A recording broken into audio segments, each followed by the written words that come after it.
Great. So, Rishma, thank you for joining us. I'm really excited to do this and hear a little bit more about your business.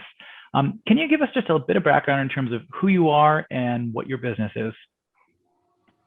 So I started off with the insurance industry in 1998. I first started off with Bel Air Direct Insurance. That was my first introduction to the insurance business. I mean, it's very different. I came from banking background and just wanted to, I had a bit of a, talking about what brought me into this, I had a bit of a bad situation because I just moved from one province to Ontario and from out west. Me too. And yeah, and it was not a very good experience through a claim that I had with an insurance carrier. I was just curious. I mean, we came from a world where the customers are always right. And here I am faced with a situation that they're telling me, you should take your business elsewhere. I don't believe, this has really happened. It's a lot of doubting that's going on. It just really, I was just really curious to find out. I mean, this is contrary to what we have seen and we've lived with throughout. So so I think that was a driving point of me. And I don't want to call insurance company's name. It could have been just a person who lacked, information or how to deal with certain issues. I think that was the issue back then. But I mean, that was the inception of my curiosity to get into the insurance business, to find out what it's all about. So I had many offers through the banking. For which I declined all the opportunities, and I just wanted to pursue insurance from there on. And here I am today. How come? What was it about insurance that really attracted you to the business and kept you in it? Insurance is very unique to a lot of industries that we worked in, that I have worked in the past. It's always how should I say this? Insurance is like I said, with most other industries, we would hear that the customer is always right. Let's see what can we do to accommodate whatever the situation is with the customer. When it comes to insurance, it is the opposite. It's not always the customer is right with respect to the rules of insurance. So, for example, a client would think, well, you know what, I've been with a certain company, let's say Bel Air Direct, for the last 20 years. I think I've never had any claims. I think, they should give me an exception. Let's say in the event of having 2 or more at-fault accidents, they think that, loyalty should prevail in the situation because I've been loyal to them. I just had a small fender bender. Something has happened, just a streak of bad luck in 2 years. I don't understand why could they not bend the rules? But these rules cannot be bent. Like, unfortunately, even having been with that company for 40 years, 20 years, doesn't really matter. The rules are the rules that is filed with FSRA, and we are bound to follow those rules, every insurance company. So there's nothing we can do to escalate a call like that to a manager in the normal circumstance where you would say, okay, based on your circumstances, based on your loyalty, we can bend the rules for these things. That's unfortunately not the case. So that's one thing that's very, very different in the insurance environment. And it's hard for people to wrap their heads around that, because they think that, well, why, even another situation would be a non-payment cancellation. Okay. If you've been, if there's been a non-payment cancellation because you've lost your job or something has happened, there's no exception to the rule. The rules are the rules, and it's pretty black and white when it comes to insurance. So, that is something that they're pretty firm when it comes to what the rules that we all have to follow. It's completely different to what, the industry standard of most other businesses are. You think that's the biggest misconception a lot of your customers have, is that they think it's, it's a lot more flexible than it actually is, but by definition, insurance can't be flexible because you're agreeing to a contract. Is that the biggest misconception, do you think? It's a huge misconception until the client falls into a situation. Unfortunately, that's the only time, even though we try to explain to clients in the event of something. I mean, I've been told by my clients, for example, again, is why am I paying my insurance? Like if they had a fender bender, I would suggest them, well, we already have a claim inside. I would suggest, you pay for this out of pocket. This is deemed to be your fault based on the fault determination. I would suggest to them, once there's no bodily injury, it's something that I would suggest that you pay for, even if it costs you $1,000. You should perhaps, if you can afford it, take out the money and pay for the bumper repair. I've literally been told by my clients, why am I paying insurance? Until they come to find out, once the renewal comes up, then the insurance company sends out a registered letter saying, based on two at-fault accidents, you don't qualify for our company anymore. You need to find insurance elsewhere. So it's, the clients usually figure it out only at the time of when it happens to them, unfortunately. That's interesting. So tell me about this. Do you think that is the main role of an insurance broker, is to explain what is, by definition, a really complex area with a lot of rules that aren't terribly flexible, to guide them through that process? Or do you think the role of an insurance broker is something else in helping their clients? I mean, the role of an insurance broker, it's more than just that. Obviously, it's, we shop the market for our clients to see what's the best rates we can offer them. We try to find, the cheapest rates instead of eliminate the client the hassle of having to call every individual company. Especially if there is something on the record, like I explained before, the at-fault accidents, then you become limited to certain markets. You do not qualify for every market or every market out there. It's you will be put into a category of a high risk, and then we can only go to what's those markets. So insurance brokers actually do more than just explaining the coverages. I mean, it's one of our job description to explain what we're selling, but I mean, it goes way more than that to facilitate, find cheaper rates, get into lots of other insurance carriers, see what the type of coverages that the client need. With us, again, let's say a high value vehicle. It's not something that a regular market would provide coverage for a high value vehicle. Let's say a vehicle is worth 150,000, 200,000. You can only find the insurance through a broker. Yep. You won't be able to find it. So it goes more than that. And with complex policies like homeowners, it's not just a straightforward homeowners package. It depends if it's a commercial package, where does the risks fit.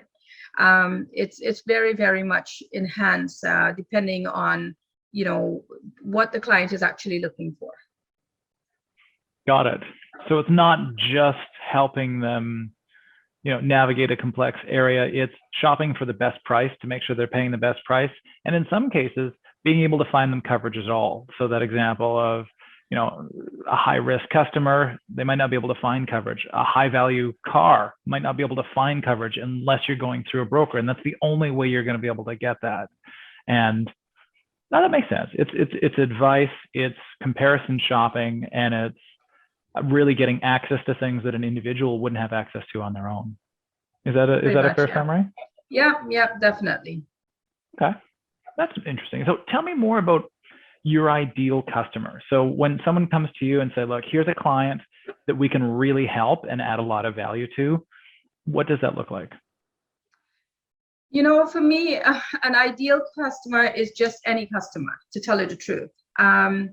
If you are a person, if a client is has a really clean record, there's nothing, he just pays his premium every month, never had a situation, well, good for him.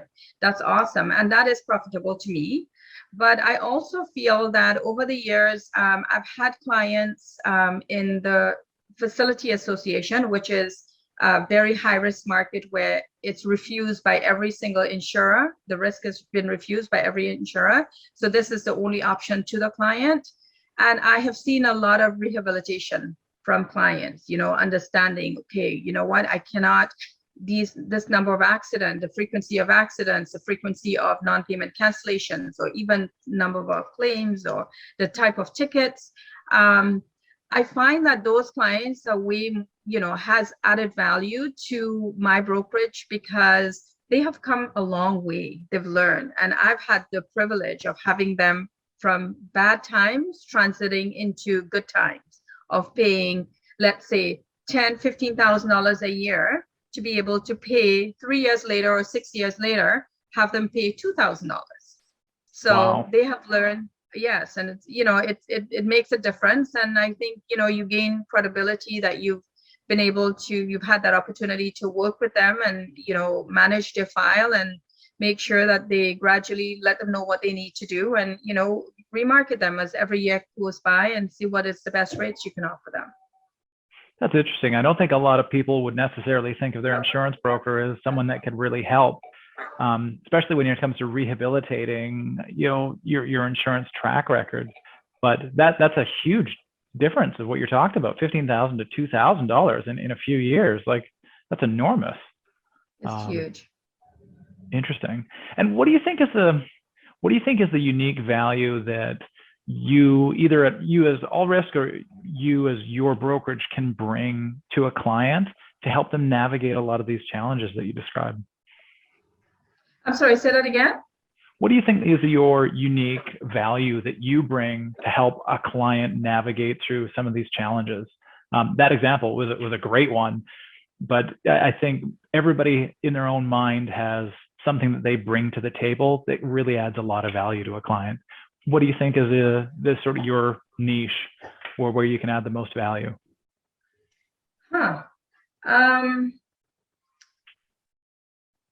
I would say that, like I said, working with them through situations that, your situation changes in life, with what they have in terms of, type of vehicles that they have, the type of homes that they have, or be it even life insurance, because I also do life insurance as well. What I think one of the advantages that I have is it's pretty much a one-stop shop that we provide for our clients, where you can have your home insurance, car insurance, life insurance, business insurance, whatever it might be. We have that edge of being able to provide that level of service for our clients and be able to change according to their changes, depending on how they grow, whether having a child added to the family and, where they might need some more protection in place. We have the opportunity that we can facilitate all of those things and actually grow with our clients. That makes sense. And I think that's probably something most clients don't necessarily recognize, is that your insurance needs change dramatically over time, and having a broker to help guide you through some of those transitions in terms of what you need and what's the appropriate price to pay as you go through that can be really valuable. That makes sense. Tell me this, what do you think is some of the biggest challenges facing insurance brokers generally and the industry? I would say dealing with a hard market, higher premiums, insurance companies are restricting us on certain, business that we can write or we cannot write. Those things are very huge. Having, a data-driven, market where insurance companies can, decide, once they've tried a certain type of area and decide that it's not working for them, and, decide that, okay, we can just get our way out of it. And that leaves the client, with less opportunities to find another market or, get into the one and only market where the rates are super, super, super high, almost unaffordable. Right. Okay. So restrictions, a tough insurance market, high premiums. What about just staffing and challenges? One of the things we hear from a lot of our different clients is it's really hard to hire people right now and bring them into the business. Is that an issue in the insurance business as well, or not so much? You know what, I've just had a very small office, never really had, and most of it I do myself. I have 2 staff, with myself and 2 other people, and so far so good. I mean, I think that, based on the capacity, we've been able to suffice with what we have. And, I haven't really COVID, being here and that, we've seen a bit of fluctuation in business because of what's happening right now. But for the most part, I think, I haven't really been looking around, or I'm not really looking to add more people at this moment. So I really couldn't speak to what the industry is out there in terms of hires and, if anybody else would be interested in coming on board. But I do see, a lot of open job opportunities for brokers out there with a lot of the brokerages out there. So that might be an issue at this time. But for me personally, we're operating fine with what we have. Fair enough. Great. Glad to hear it. Interesting. Actually, now, when it comes to, so how you use different tools, what about technology? How do you think technology has changed what you do and how it affects the client experience as time goes on? Technology in what sense? It could be either claim submissions online or complete, DocuSign, simply just doing all the documents from your phone or your computer.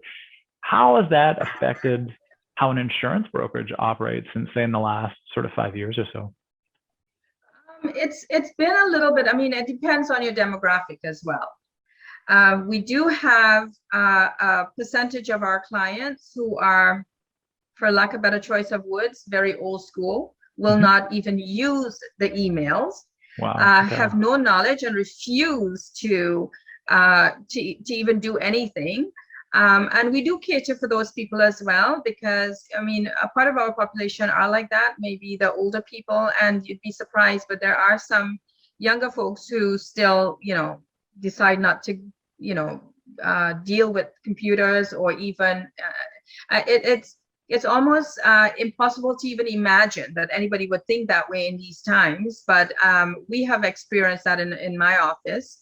But, we're here to service our clients. We do accommodate that. We respect the fact that they're not interested in getting on board with the computers and the emails and the signature and all of these things. And, we're here to accommodate that. They'll just walk in and, we find out a lot about their lives and, have little chit chats with them and, kind of get to catch up with them. But, there's a group of people that usually, and then we have the ones who are extremely savvy with it. I don't see them for years go by. The most I'll ever have is a conversation with them over the phone. And they actually enjoy the fact that, everything is electronic and they don't have to come into the office. So we have a bit of both. But I would say the majority is really with the program of technology and, find it a lot more convenient. And we do have a small number that, people like the in-person connection, and we accommodate both ways. That's interesting. That was a very interesting insight when you say that it's not necessarily an age thing that people don't want to come and use electronic signatures or whatever new technology. It's just a preference. You have some of your customers who still want to come in and have a chat and sign things on paper, and that's fine. And it's one of the roles of an insurance broker is to be able to accommodate all of that. I wouldn't have expected that. Interesting. Actually, now, speaking of which, I mean, we're in the real estate business, so we're always curious. What role does your office space play in the business? Is it primarily a place for you to be able to meet clients, the ones that do want to sign things in paper and have a conversation, or what role does real estate play in growing the business? Real estate plays a huge role in our business. I mean, most of my new clients actually do come from referrals of, connections of the real estate market brokers or real estate agents that I've been working with for many, many years.